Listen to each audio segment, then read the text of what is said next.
நண்பர்கள் அனைவருக்கும் காலை வணக்கம்.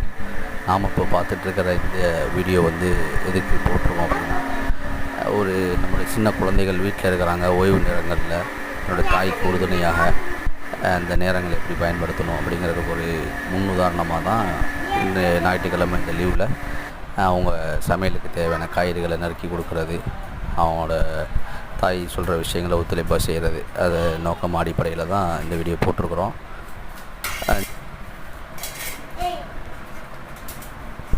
அதே மாதிரி நம்முடைய அந்த குழந்தைகள்கிட்ட இப்போ இருக்கக்கூடிய இந்த வேகமான உலக வாழ்க்கையுடைய நேரங்களில் அவங்கள புரிய வைக்கிறது, நேரங்களை வீணான வழிகளை செலவழிக்காமல் ஃபோனு, டிவி இந்த மாதிரியான காரியங்களில் ஈடுபடாமல் இது மாதிரியான சின்ன சின்ன விஷயங்களை கற்றுக் கொடுக்கறது, விளையாட்டை கற்றுக் கொடுக்கறது, ஒற்றுமையோட பிறர்கிட்ட எப்படி நம்ம வாழணும் அப்படிங்கிற விஷயங்களை கற்றுக் கொடுக்கறது போன்ற இந்த மாதிரி நல்ல விஷயங்களை நம்ம சொல்லிக் கொடுத்து வளர்க்கணும்.